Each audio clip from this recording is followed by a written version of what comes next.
सिंह की, चौधरी भूपेंद्र सिंह हुड्डा की, चौधरी उदयमान सिंह की, श्री राहुल गांधी की, धन्यवाद। रामपाल सिंह की, चौधरी भूपेंद्र सिंह हुड्डा की, श्री राहुल गांधी की, अक्षत राव की, हमारे बेटा भी हमारे बीच में हाजिर नाजिर। रामपाल सिंह की, चौधरी भूपेंद्र सिंह हुड्डा, चौधरी उदयभान, आदरणीय मल्लिकार्जुन खड़गे, श्री राहुल गांधी की, खड़गे साहब की, कांग्रेस पार्टी की। आप सभी साथियों का अपने हृदय गहराई से बहुत बहुत धन्यवाद करना चाहता हूं कि आपने ऐसी चिलचिलाती धूप के अंदर एक ऐसा चुनाव लड़ा जो इतिहास याद रखेगा कि इस चुनाव को कि आप लोग जिस तरह सड़कों पर उतरे। साथियों, हम लोगों ने इस चुनाव के अंदर, इस लोकसभा चुनाव के अंदर, भले ही हम लोग चुनाव हार गए, पर हमने एक बहुत बड़ी चीज पाई। आज से पहले आपका और हमारा घर, आपका और हमारा परिवार एक विधानसभा तक सीमित था। आज हमें गर्व है इस बात का कि हमारा और आपका परिवार 9 विधानसभा तक फैल गया। साथियों, मैं मेरे पिताजी को सदा संघर्ष करते हुए देखा है। मैंने ये देखा है कि दिन हो, दोपहर हो, शाम हो, रात हो, नींद त्यागनी हो, आराम त्यागना हो, अपने साथियों के लिए उनके अंदर एक त्याग और तपस्या का भाव है। और आप सबने एक आम किसान के बेटे को 4 बार विधानसभा भेजने का काम करा है। मैं और मेरा परिवार सदा करेंगे रहेगा इस बात को लेकर। पर साथियों, मैं एक और बात कहना चाहता हूं। एक पिताजी के लिए मेरे को पिता बनने का मौका आज से 4 साल पहले मिला। एक पिता के लिए सबसे बड़ा सुख अपने बच्चों को बड़ा होता हो देखना होता है। मेरे पिताजी यहां सामने बैठे हैं। मेरे पिताजी ने अपने सबसे बड़ा सुख आपकी सेवा भाव के लिए त्यागा है। हम लोगों को एक बारी मौका नहीं मिला, हमारा बचपना पर मेरे पिताजी को देखने का मौका नहीं मिला, आपके लाडले को, उनके खुद के बच्चों को बचपना देखने का मौका नहीं मिला। अगर आराम की बात हो तो मैंने एक दिन छुट्टी लेता नहीं देखा। बुखार की बात हो तब भी जनता के समक्ष खड़ा हुआ देखा है। मैं कहना चाहता हूं, मेरे पिताजी को मंच के माध्यम से कहना चाहता हूं, आप मेरे पिताजी हैं, मेरे लिए तो सदा प्रेरणा रहेंगे और मेरे जैसे हजारों युवाओं के लिए प्रेरणा रहेंगे। एक किसान का बेटा 4 बार विधानसभा पहुंच सकता है और अच्छे अच्छे लोगों के लिए काम कर सकता है। मैं मेरे पिताजी के लिए एक पंक्ति कहना चाहता हूं कि दिल को जला के दी है जमाने को रोशनी, दिल को जला के दी है जमाने को रोशनी, जुगनू पकड़ के हमने उजाला नहीं किया। ये त्याग और तपस्या की वजह से हम लोग महेंद्रगढ़ क्षेत्र की तरक्की और विकास के लिए काम कर सके। साथियों, ये महेंद्रगढ़ वही क्षेत्र है जिसके अंदर 2005 से पहले अगर आपको इतिहास उठा के देखें तो महेंद्रगढ़ में तरक्की की कोई चिड़िया नहीं हुआ करती थी। आपके और हमारा पूरे तौर पर सरकार शोषण करने का काम करती थी। आपकी और हमारी मेहनत मशक्कत की कोई कदर नहीं करा जाता थी। आपके और हमारे मत के अधिकार की कोई कदर नहीं करती थी। 2000 के बाद आप लोगों ने अपनी मत की कदर ये प्रदेश की सरकार के अंदर कराई है, अपने नुमाइंदे के थ्रू कराई है, अपने मजबूत वकील के थ्रू कराई है। साथियों, इस चुनाव के अंदर, इस लोकसभा चुनाव के अंदर हमें हार का कोई मलाल नहीं। मैं आपको कहता हूं, आपके बेटा होने के नाते हमें हार का कोई मलाल नहीं, कोई दुख नहीं। दुख है तो इस बात का कि आपके और हमारे महेंद्रगढ़ की हमारी कमजोरी रहेगी। दुख है तो इस बात का कि आपने और हमने मिलकर जिस परिवार के साथी हैं, शायद ज्यादातर लोगों ने प्रयास करे पर फिर भी कुछ न कुछ प्रयासों में कमी रहेगी। मैं आपको अपनी पूरी बात का सार चंद पंक्तियां, शब्द बोल बता के बताना चाहूंगा। एक बारी लोहे और सोने की बात हुई, लोहे की और सोने की। लोहे और सोने साथ बैठे, आपस में बैठे, बातचीत शुरू हो गई। जब बातचीत शुरू हुई तो सोने ने लोहे को कहा कि लोहे, तेरे को लोहार पीटता है, मेरे को सुनार पीटता है। आप सब जानते हैं भाई, गर्म करके उसको लोहे को पीटना पड़ता है, सोने को पीटना पड़ता है, तब जाके शेप लेता है। लोहे तेरे को लोहार पीटता है, मेरे को सुनार पीटता है, तू तो बहुत चीखता है, मैं नहीं चीखता। तो लोहे ने उसको जवाब दिया कि सोने, जिस हथौड़ी से तेरे को सुनार पीटता है वो लोहे की बनी हुई हथौड़ी जो तेरा कुछ नहीं रखती। जिस हथौड़ी से मेरे को लोहार पीटता है वो मेरे अपने लोहे की हथौड़ी है। और जब खुद का व्यक्ति खुद के ऊपर चोट करता है तो चीख निकलती है, आंसू निकलते हैं। मैं साथियों, हम लोग 4 तारीख को यहां से फैसला करके वापस गए। 2 रात तक मैंने मेरे पिताजी को परेशान देखा, ये सोचते परेशान देखा कि मैं महेंद्रगढ़ के अंदर मेरे को समय लगाना चाहिए था। और मैंने हर बार ये बात कही, मैं कहा मेरे पिताजी आप इस बारे में मत सोचो, आप इस बात में हिम्मत रखो। हम लोगों ने महेंद्रगढ़ की बहादुर जनता ने हमारे पे विश्वास रखा है, महेंद्रगढ़ की बहादुर जनता ने हमारे को कई जगह पहुंचाया है। और महेंद्रगढ़ की बहादुर जनता भविष्य के अंदर जो गलती है उसको सुधारने का काम करेगी, इसका मेरे को विश्वास है। मैं आपको चुपचाप कुछ बातें बताना चाहता हूं। मैं बाहर गया, यहां से महेंद्रगढ़ से बाहर जाके और क्षेत्र के अंदर गया तो वहां हर जगह जाके हमारी बहुत मान सम्मान हुआ, बहुत इज्जत हुई। हर एक उस साथी का धन्यवाद करने का मैं चाहता हूं, हृदय के गहराई से धन्यवाद करना चाहता हूं। और वो इज्जत इस बात की नहीं थी कि राव दान सिंह की इज्जत है, वो इज्जत इस बात की नहीं थी कि अक्षत सिंह की इज्जत है, वो इज्जत इस बात की थी कि महेंद्रगढ़ की बहादुर जनता हमारे साथ खड़ी हुई थी, इस बात की इज्जत थी साथी। और महेंद्रगढ़ के अंदर रहते हुए, आपको नुमाइंदा रहते हुए हमने महेंद्रगढ़ का विकास कराने का प्रयास करा है। और आज आपके समक्ष केंद्रीय विश्वविद्यालय अगर खड़ा है तो सबसे बड़ी उपलब्धि वो कांग्रेस पार्टी की और राव दान सिंह जी की आपके बीच में बैठी। साथियों, आपको और हमारे को समझने की जरूरत है, आपने हमारे को अपने और पराये के अंदर फर्क करने की जरूरत है। मैं आपको एक चीज बताना चाहता हूं, हम लोग बड़ा मन करके विचार करते थे भाई कि हमारे को किधर समय लगाने की जरूरत है। हर बार जब महेंद्रगढ़ की बात होती थी हमारे मन के अंदर ये बात होती थी, ये भावना उठती थी कि महेंद्रगढ़ के एक आदमी के अंदर राव दान सिंह बसा है। आज ये लोकसभा का चुनाव लड़ रहे हैं तो राव दान सिंह नहीं, महेंद्रगढ़ की जनता के अंदर एक आदमी में जो राव दान सिंह बसा है वो बसा है। तो महेंद्रगढ़ की चिंता करने की जरूरत नहीं। पर फिर भी मैं कहता हूं, महेंद्रगढ़ को छोड़ के और जगह वोट मांगने गए, वहां जाकर हमारे को मदद मिली, युवाओं ने साथ दिया, बड़े बुजुर्गों ने साथ दिया, आप लोगों ने भी साथ दिया। पर आप लोगों से एक तौर पर मैं कहना चाहता हूं, आपका बेटा हूं, आपका भाई हूं, आपसे छोटा हूं, अगर गलती हो तो डांट मारना, गलत नाराजगी हो तो आप लताड़ना, कान पकड़ के काम कराना। लेकिन आखिरी दिन पे मौके के अंदर जब मौका है, अपने क्षेत्र के नेतृत्व की जब बात हो तो उसके अंदर आपको और हमारे को पीछे नहीं हटना है। आप और हमारे को दिन रात एक करके ये आने वाला विधानसभा चुनाव जीत के आपके समक्ष लाना है। मैं मेरे युवा साथियों से कहना चाहूंगा, देखो बड़े बुजुर्ग मेरे सामने बैठे हैं, बड़े बुजुर्गों कहने की मेरी बस की नहीं, मैं उनका बच्चा हूं, उनको नहीं कह सकता। मेरे युवा साथियों से कहना चाहूंगा कि जो युवा साथी मेरे को अपना मानता है, मेरे को अपना भाई मानता है, राव दान सिंह जी को अपना नेता मानता है, भाई आपके कोई खिलाफ भी होगा उसको जाके उसके झुक के हाथ जोड़ के उसके वोट नहीं मांगेगा तो युवा साथी वो मेरा भाई नहीं।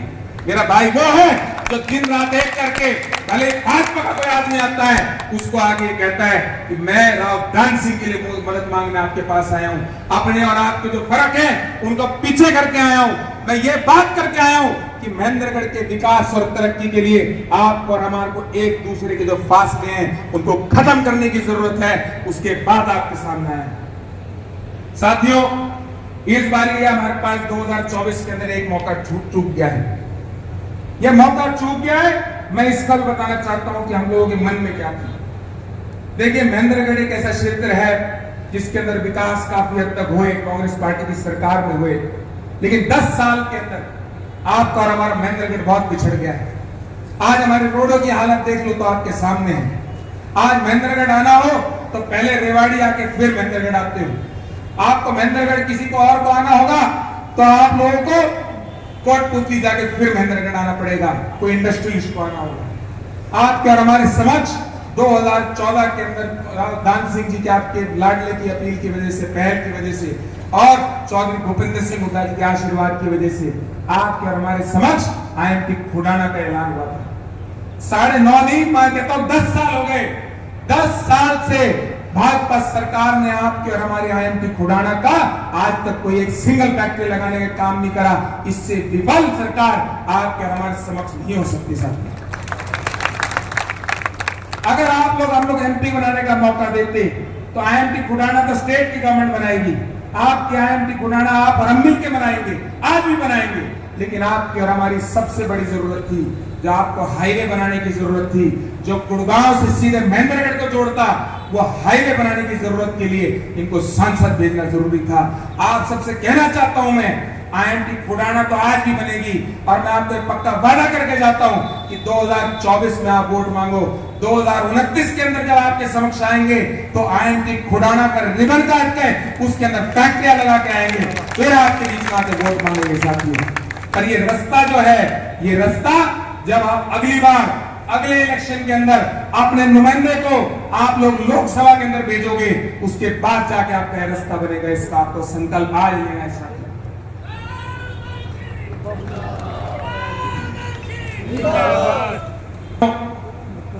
मैं आपको एक और बात कहना चाहता हूं। देखिए, जब से हम चुनाव हारे हैं तब से हमारे समक्ष हमारे साथी हैं, सब दुखी। आप और हमने ये आंसू जो आंखों में आए हैं, इसको अंदर पी लेना। आपको और हमारे को आंसू इसलिए पी लेने हैं कि ये अलग आपके अंदर हमारे अंदर जो है, जो आग आपके अंदर हमारे अंदर है, 2024 की विधानसभा के अंदर अपनी सरकार बनाकर अपने क्षेत्र का विकास कराकर हम लोग लोगों को बुझाने का काम करेंगे साथी। और मैं एक और तौर पर एक चीज आपको खास तौर पर बोलना चाहता हूं, जो मेरा अपना होगा। आपसे आज कह रहा हूं, हमारे खुद के समक्ष कई सारे साथी हैं जो अपने खुद के समाज के लिए कहते हैं उनने साथ नहीं दिया, उनने साथ नहीं दिया। ये समाज हमारा है। इस समाज ने के अंदर 36 बिरादरी हमारी है। कोई एक बिरादरी के लिए अगर मेरा कोई साथी कुछ कहता है तो आप कहना राव अक्षत सिंह को आपने गाली देके बोला है, इससे कम मत मानना। आज के बाद कोई भी आदमी जो कांग्रेस पार्टी के परिवार में जुड़ा हुआ है किसी के लिए कुछ नहीं कहेगा। सिर्फ एक बात करेंगे कि हम 2024 के अंदर इस विधानसभा का चुनाव को अपना लक्ष्य बना के चल रहे हैं। और लक्ष्य कितनी वोटों का है? लक्ष्य है 90,000 वोटों का। आप सब लोगों को विश्वास चाहता हूं आप सबसे। देखो, दिन रात एक करने की जरूरत है। अकेला अक्षत कुछ नहीं कर सकता, अकेले राव दान सिंह जी कुछ नहीं कर सकते। आप सबको एक एक करके 1 और 1 11 बनकर आप लोगों को यहां से जीत हासिल करनी पड़ेगी साथियों। मैं एक आखिरी बात कहकर अपनी बात पूरी करूंगा। हौसला रख, समय ऐसा आएगा, हौसला रख, समय ऐसा आएगा कि घड़ी दूसरे की होगी पर वक्त तेरा बताएगा। इस बात का पूरा विश्वास आप लोगों को। मैं बहुत सारी बातें आप सबसे कहना चाहता हूं, पर आज का वो समय है कि आप और हम एक दूसरे की भावनाओं को समझें, इकट्ठे हो, मन को इकट्ठा करें, मन को मजबूत करें और 2024 की आपके और हमारी अगली जो लड़ाई है उसके लिए तैयारी करें। मैं एक आखिरी बार आप सबसे निवेदन करना चाहता हूं, आप सब लोग इस 2024 की लड़ाई के अंदर अगर हमारे साथ हो तो दोनों हाथ खड़े होकर बोलो। आप सब साथियों का बहुत बहुत धन्यवाद, बहुत बहुत जय हिंद। आपका अनुभव एक क्षेत्र विशेष तक रहा था महेंद्रगढ़ तक, और मैं महेंद्रगढ़ के भाई और बहन का दिल की गहराई से धन्यवाद करता हूं। मैं और मेरा परिवार आपका जो कर जैसे आज 7 जन्म भी पूरा नहीं कर सकते, जो आपने दान सिंह को एक पहचान दे करके खड़ा किया। दान सिंह अगर कोई है तो इस महेंद्रगढ़ की पहचान। आपने 4 बार विधायक बनने का सौभाग्य दिया और उस सौभाग्य की वजह से आपको 10 में से 1 उम्मीदवार बनने का अवसर आपने दिया। अगर कहीं कोई चूक रही हमसे तो उसमें मैं अपने आप को दोषी मानता हूं कि मैं उस बात को नहीं समझ पाया जो मुझे वक्त से पहले समझ लेनी चाहिए थी। लेकिन आज भी मैं अपने भाइयों पर गर्व करता हूं, घमंड करता हूं और यह आशा और विश्वास करता हूं कि वक्त जाता भी है, आता भी है। बीते वक्त को छोड़ करके आने वाले वक्त को ये पहचानेंगे भी, पहचाना भी है। और आने वाले 24 के अंदर जो चुनाव होने जा रहा है एक नया इतिहास बना करके इस महेंद्रगढ़ का नहीं, इस हरियाणा का, दक्षिण हरियाणा का विशेष तौर पे जो आप विजन लेके चल रहे हैं उसको पूरा करने का प्रयास करें। मैं खास तौर पे उन 5 हलकों का विशेष तौर पे धन्यवाद करता हूं कि जिन लोगों ने, शायद बहुत से लोगों ने दान सिंह को देखा भी नहीं होगा, बहुत से लोग शायद फोटो से जानते होंगे, लेकिन उन्होंने अपने दिलो दिमाग से एक मन बना लिया था कि हम कांग्रेस के उम्मीदवार की मदद करेंगे। और उसके पीछे कारण था, उसके पीछे कारण यह था कि भारतीय जनता पार्टी ने 400 पार का नारा दिया और उस 400 पार के नारे से उसके पीछे मकसद था कि हमें संविधान बदलने की चाबी मिल जाएगी और उसके बाद जो तानाशाही, जो अपने मन के आपकी इच्छा होगी उसके मुताबिक इस देश का राज चलाएंगे। लेकिन मैं धन्यवाद सबसे पहले करता हूं मेरे एससी भाइयों का, जिन्होंने कश्मीर से कन्याकुमारी तक एक लाइन में जाकर के एक मुश्त मतदान करके कांग्रेस के पक्ष के अंदर ये बता दिया कि आज भी लोगों का जज्बा, उनका ज्ञान, उनके विचार जिंदा है। एक तरफ वो बाबा साहब अम्बेडकर जी, जिसने एक 200 आदमी की टीम लेकर के अपने अनुभव के अनुसार आपको संविधान बना के दिया, तो कुछ लोग अपनी मनमानी से उसे डिस्टर्ब करना चाहते थे। आपने उस ताकत को विफल करके रख दिया, मैं उसके लिए आपका धन्यवाद करता हूं। राजसभा उन 5 हलकों का उन्होंने एक ही बात कही कि आप अपने भाइयों से बात कर लो, हम यहां से चाहे 1 वोट से जिता करके भेजें। उन्होंने आपको अपने वादे मुताबिक जिता करके भेजा, मैं उनका धन्यवाद करता हूं। अगर कोई चूक रही तो हमारे बीच में रही, हम नहीं समझ पाए, अभी हमारी कहां चूक है। बहुत से लोगों ने बहुत सारी बातें कही, लेकिन समय कम था, उसको समझने में देरी लगी। अगर समय से समझ जाते तो उन भाइयों को हम भी कह देते कि आपने जो वादा किया उससे फालतू मेरे भाइयों ने वादा पहले निभाया भी है और हम निभा के भी दिखाएंगे। इसमें कसूर मैं अपना मानता हूं, किसी दूसरे का नहीं मानता, मैं अपना आप को दोषी ठहराता हूं। भाइयों, मैं आपसे एक ही बात कहूंगा, मुझे कोई चूक हुई है, भूल हुई है, उसे क्षमा करना। लेकिन एक बात विशेष तौर पे कहना चाहता हूं, अगर आप चाहते हैं इस दक्षिणी हरियाणा की एक तस्वीर बदले, तो सिर्फ विकल्प एक है और विकल्प सिर्फ कांग्रेस पार्टी है। अगर आपने ये मन बना लिया तो मैं निश्चित तौर पे कहना चाहता हूं कि आप लोगों को इस बात का मतलब ये मान के चलो श्रेय होगा, क्योंकि आज पूरे हरियाणा के अंदर हम दिल्ली के नजदीक होने के नाते जब भी कोई विदेश से आदमी आता है तो उसकी फर्स्ट प्रेफरेंस ये रहती है कि दिल्ली के नजदीक हमें कोई इंडस्ट्रियल डेवलपमेंट की जगह मिले। और हमारे बच्चों में प्रतिभा है जो IAS, IPS, IIT, IIM के अंदर जाकर के अपनी प्रतिभा का प्रदर्शन कर चुके हैं। वो चाहते हैं कि कल यहां पर कोई बड़ा उद्योग लगे और उस उद्योग के अंदर हमें रोजगार मिले। हर व्यक्ति को सरकारी नौकरी नहीं मिल सकती, लेकिन अगर प्राइवेट उद्योग होंगे तो निश्चित तौर पे उसके अंदर हमें अपने रोजगार का भी और इलाके की तरक्की और विकास का भी रास्ता स्पष्ट तौर पे नजर आएगा। मेरे से पहले हमारी एक महिला नेता ने आपके सामने विचार रखे कि गुड़गांव के अंदर जो उद्योग है उनके अंदर किसी भी उद्योग में जाकर के जब बात करेंगे महेंद्रगढ़ की भागीदारी निश्चित तौर पे नजर आएगी और उस भागीदारी में कहीं ना कहीं छोटी मोटी आहुति आपके भी प्रयास की जरूर पाएगी। मैं हमेशा एक बात सोचता हूं, आपके घर में रोशनी है, चाहे मुझे दे ना दे, लेकिन उसकी किरण कहीं ना कहीं मुझ तक भी आएगी। मैं अंधेरों से दूर रहना चाहता हूं, अंधेरों से दूर आपको रखना चाहता हूं, ये मेरा अपना विचार। नौजवान बच्चे जिनका भविष्य उज्जवल है, लेकिन उनको मायूसी इस बात को पकड़ के रख लेती है कि BA, BSc, MSc, B.Ed करके उनको D ग्रुप की नौकरी दी जाती है। और ये दुर्भाग्य हमारा है कि वो D ग्रुप की नौकरी कोई बड़ा समझ करके और उसके ऊपर अपने आप में एक गर्व महसूस करते हैं कि मुझे डी ग्रुप की नौकरी मिली है। अरे भाई, थोड़ा सा हौसला रखो, थोड़े से विचार रखो, थोड़ी सी सोच रखो। आपके अंदर वो जज्बा है जो दुनिया में अपना नाम रोशन करके दिखा सकते। इस डी ग्रुप की सीमा तक सीमित मत रहो। ये मैं अपने नौजवान भाइयों से कहना चाहता हूँ, हमारे बुजुर्गों से कहना चाहता हूँ। वो सिर्फ शादी के लालच में उन बच्चों को प्रोत्साहित करते हैं कि ठीक है तेरे को डी ग्रुप की नौकरी मिल गई तो। अरे जिस बच्चे में प्रतिभा है, एमएससी, बीएड, पीएचडी है, अगर उसने हम उस प्रतिभा को अंत करने के लिए डी ग्रुप हमने ज्वाइन करा दिया तो अपने भविष्य को स्वयं हमने ग्रहण लगा दिया। मैं आपसे कहना चाहूंगा, हिम्मत और हौसला रखिए। आज नहीं तो कल फिर अच्छे दिन आपके आने वाले हैं। भाजपा तो झूठ बोलती है अच्छे दिनों के, उन्होंने तो 10 साल में मायूसी के अलावा कुछ नहीं दिया। लेकिन मैं विश्वास दिलाता हूं आने वाली 2024 में सरकार बनेगी और अच्छे दिन वाकई में कोई लेके आएगा तो कांग्रेस पार्टी लेकर जाएगी। लेकिन आपसे एक विश्वास चाहता हूं, बहकावे में ना आए, झूठ में ना आए।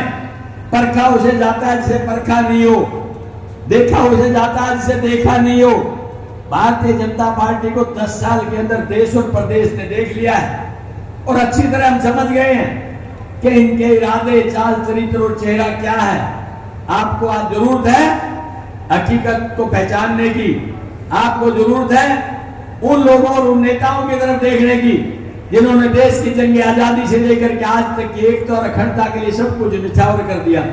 अरे है कोई भारतीय जनता पार्टी का नेता ऐसा जो गर्व से कह सकता है कि ये मेरा स्वतंत्रता सेनानी है, ये वो शहीद है जिसने देश के लिए शहादत दी है। हम गर्व से कह सकते हैं कि कांग्रेस पार्टी ने देश की आजादी से पहले और देश की आजादी के बाद भी दो नेताओं की शहादत देकर के आपको भी दिखा है। आपको एक तराजू में तोल करके फैसला करना होगा, कौन अच्छा कौन बुरा ये सब जानते हैं, लेकिन जान करके भी अनजान बने उसका मैं समझता हूं शायद अपने आप में एक तरह से गुनाह करने के अलावा कोई दूसरा कार्य नहीं। मेरे भाइयों में इतनी समझ और सोच है, वो समझेंगे इस बात को।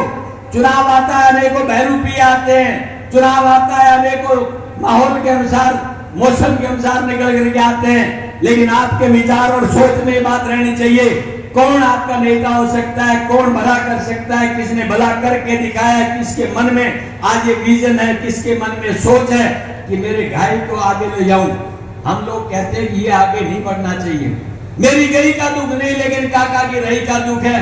मैं एक बात और सोचता हूं कि मेरे भाई में अगर ताकत होगी, वो पैसे वाला बनेगा, तो मैं विश्वास करता हूं दिल में मुझे देगा नहीं तो मांगेगा नहीं। ये सोच आपके दिल में होनी चाहिए। हर व्यक्ति इतना ताकतवर रहना चाहिए और वो तभी रह सकता है जब हम एक दूसरे से कंधा मिला करके चले। इस चुनाव के दौरान जब ये ढूंढने लगे कि वाकई में हमारी कमियां कहां रही, तो बहुत से भाइयों ने जो बातें बताई बड़ी विस्तार से दूर थी। वो कहने लगा मैं तो वोट देना चाहता था, लेकिन वो धोले कपड़े वाला आपको वोट दे रहा था, इसलिए मैंने नहीं दिया कि धोले कपड़े वाला ही आपकी झोली भर देगा। मैं तो वोट देना चाहता था, लेकिन मेरे खिलाफ जो सरपंच लड़ा था वो आपके वोट दे रहा था, इसलिए मैं आपसे नाराज हो गया। मैं उन सारे भाइयों से हाथ जोड़ के कहना चाहता हूँ, धोले कपड़े वाले भी आपके ही हैं, जो सरपंच लड़े थे वो भी आपके ही हैं, लेकिन ये हमें सोच लेना चाहिए था ये सरपंच का चुनाव नहीं है, ये विधानसभा का चुनाव नहीं है, ये देश की संसद का चुनाव है और इसके अंदर सारे मतभेदों को बुला करके बड़े लक्ष्य की प्राप्ति के लिए आपको मतदान करना चाहिए था। मुझे पूरा भरोसा है कि आने वाले इस चुनाव के अंदर आप उन सब बातों को बुला देंगे। मैं चाहता हूं ज्यादा से ज्यादा प्रयास हमारा ये रहेगा कि यंग जनरेशन से, उन भाइयों से जिनसे हम नहीं मिल पाए उनसे मिलें और उनसे विचार करके उनसे पूछें कि वाकई में हमारी कौन सी कमी रही है। आदमी जब हारता है तो उसको हार के कारण जानने के लिए जरूर विचार करना चाहिए। मैं समझता हूं आप लोग ही है मेरी असली दवाई, क्योंकि आप मेरे सच्चे हैं। कड़वा जो बोलता है मुझे अच्छा लगता है। बहुत से भाई कहते हैं नेताओं को तो चमचागिरी अच्छी लगती है, जो उनको चमचे थे। मैं आपसे कहना चाहता हूं, जो भाई मुझे अकेले में कड़वे में कहेगा मैं उसकी सराहना करूंगा, कड़वी बात मुझे कह देना, मैं आपका अप्रिशिएट करूंगा। क्यों? क्योंकि विदुर भी था, आपने महाभारत देखा होगा। विदुर एक कड़वी बातें कहता था, लेकिन धृतराष्ट्र ने कभी नहीं मानी और उसका परिणाम ये रहा कि महाभारत आपके सामने और आज सब कुछ लुटने के अंदर चला गया।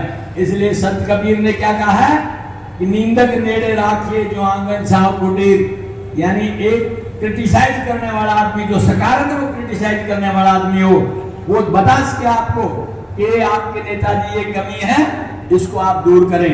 लेकिन वो सार्वजनिक न करके व्यक्तिगत तौर पे बताए तो उसका ज्यादा असर होता है। सार्वजनिक तौर पे कह करके तो हम उस कल्पना को और ज्यादा आगे लेके जाते हैं। मैं आपसे यही कहना चाहूंगा कि दान सिंह आपका है, आपने बनाया है। दान सिंह की कोई व्यक्तित्व तो नहीं है आपके अलावा।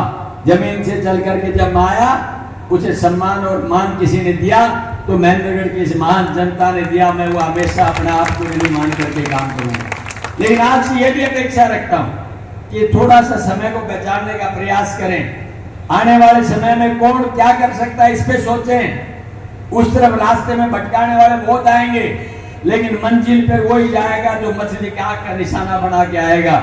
और मुझे पूरा भरोसा है कि ये जो भाई मेरे यहाँ बैठे हैं, एक एक भाई अपने आप को ये मान के चले कि मैं दान सिंह हूं और इस मकसद की प्राप्ति में मैंने दान सिंह बनकर के लड़ाई लड़नी है, तो मैं गारंटी से कह सकता हूं कि राज भी बनेगा और आने वाले समय में काम भी होगा। इसमें कोई आपको कमी देखने के लिए नहीं मिलेगी।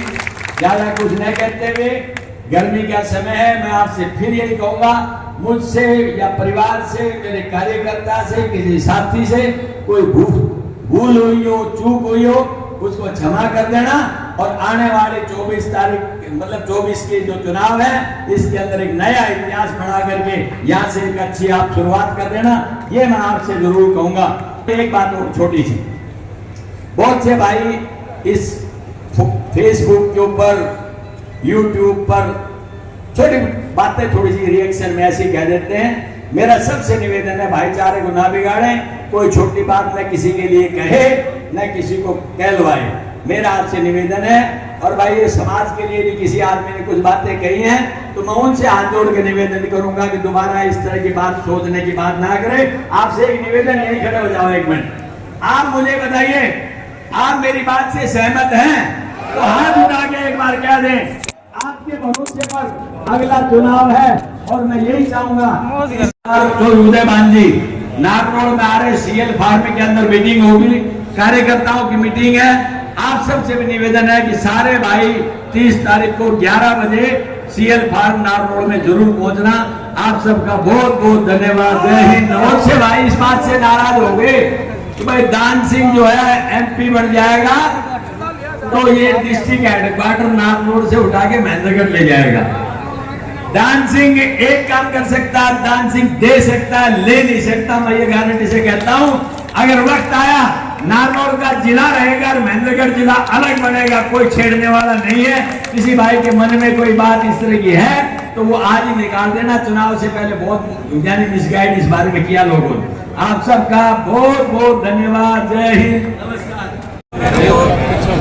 कार्यकर्ता सम्मेलन किया गया तो क्या मैसेज दिया है कार्यकर्ता? देखिए, कार्यकर्ता सम्मेलन किया है लोगों के धन्यवाद के तौर पे।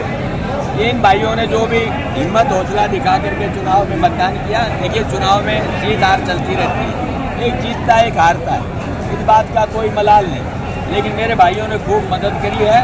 कहीं चूक रही है तो मेरी रही है और अपनी रही है। मैं समझता हूँ जो चूक रही है उस चूक को हम दूर करेंगे।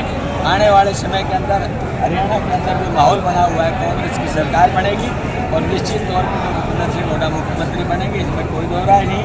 उसके बाद जो तरक्की और विकास के रास्ते रुके उन सबको दोबारा से ठीक करके इस दक्षिणी हरियाणा की तस्वीर बदली जाएगी और कोशिश करेंगे कि इस क्षेत्र में उद्योग की विकास हो। 30 तारीख को कार्यकर्ता सम्मेलन जिसमें जो उदयभान और जो भूपेंद्र सिंह हुड्डा CLP लीडर और PCC प्रेसिडेंट दोनों पधार रहे हैं और पूरे जिले की मीटिंग है। तो मैं सब भाइयों को ये निवेदन करता हूँ कि जब अपने नेता अपने घर पे आ रहे हैं तो उनके स्वागत के लिए जरूर नाम। एक चर्चा है कि श्रुति चौधरी बीजेपी में जा सकते हैं, इसको लेके क्या करें? ये तो सिर्फ वही बता सकती हैं क्या है क्या नहीं है, व्यक्तिगत बात है, ये उनके मन की बात उनके पास है। वो श्रुति चौधरी आप रद्द करी थी चुनाव में, वो हाईकमांड जांच कर रही है, कमांड जांच कर रही है, किसी ने मदद की किसी ने नहीं। जिस तरह से राज्यसभा चुनाव हो रहे हैं दीपेंद्र जी ने रिजाइन किया है। रिजाइन करने के बाद में कब नोटिफिकेशन आएगा, कौन उम्मीदवार होगा, ये पार्टियां तय करेंगी। उसके बाद फैसला होगा कि नारनौल मुख्यालय को लेकर क्या कहेंगे? जैसे वहाँ पर नारनौल मुख्यालय है, रहेगा। अगर वक्त आया तो महेंद्रगढ़ को अलग जिला देंगे, नारनौल का जिला एज इट इज रहेगा।